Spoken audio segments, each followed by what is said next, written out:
திருப்பதிக்கு செல்லும் பக்தர்கள் அனைவரும் கூறும் ஒரு மந்திர சொல் கோவிந்தா கோவிந்தா. அந்த ஏழுமலையானுக்கு வெங்கடேஸ்வரன், ஸ்ரீனிவாசன் என பல பெயர்கள் இருந்தாலும் கோவிந்தா என்ற நாமம் மிகவும் பிரபலமானது. அந்த பெயர் எப்படி வந்தது என்பதற்கு ஒரு சுவாரஸ்யமான தெய்வீக கதை உண்டு. ஒரு முறை ஸ்ரீனிவாச பெருமாள் அகத்திய முனிவரின் ஆசிரமத்திற்கு சென்றார்.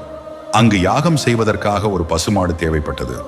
ஆனால் பெருமாள் அப்போது பத்மாவதி தாயார் இல்லாமல் தனியாக சென்றிருந்தார்.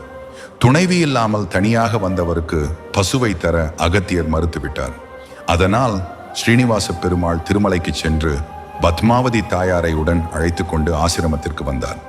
ஆனால் அப்போது அகத்திய முனிவர் ஆசிரமத்தில் இல்லை. அங்கிருந்த அகத்தியரின் சீடர்களிடம் பெருமாள் பசுவை கேட்டார். சீடர்களோ, எங்கள் குருநாதரின் அனுமதி இல்லாமல் நாங்கள் பசுவை தர முடியாது என்று கூறிவிட்டனர். 2 முறை அலைக்கழிக்கப்பட்டதால் பெருமாள் கோபம் கொண்டு யாரிடமும் சொல்லாமல் திருமலையை நோக்கி திரும்பினார்.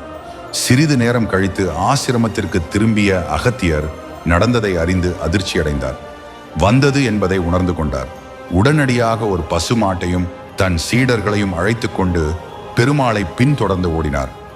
திருமலையை நோக்கி வேகமாக சென்று கொண்டிருந்த பெருமாளை பார்த்து கோவிந்தா கோவிந்தா என்று உரக்க கத்தினார்.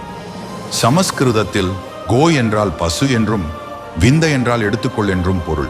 அதாவது பசுவை எடுத்துக்கொள்ளுங்கள் என்று அகத்தியர் அழைத்தார். ஆனால் பெருமாள் அதை கண்டுகொள்ளாமல் பெருமாளின் காதுகளில் விழ வேண்டும் என்பதற்காக அகத்தியரும் அவரது சீடர்களும் தொடர்ந்து கோவிந்தா கோவிந்தா கோவிந்தா என்று பக்தி பரவசத்துடன் கோஷமிட்டபடியே ஓடினார்கள். திடீரென்று பெருமாள் அவர்கள் கண்முன்னே மறைந்து விட்டார்.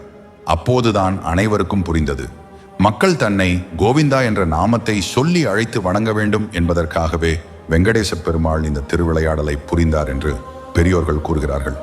அன்று அகத்தியர் தொடங்கி வைத்த அந்த கோவிந்தா நாம கோஷம் இன்றும் லட்சக்கணக்கான பக்தர்களால் திருமலையில் ஒலித்துக் கொண்டே இருக்கிறது.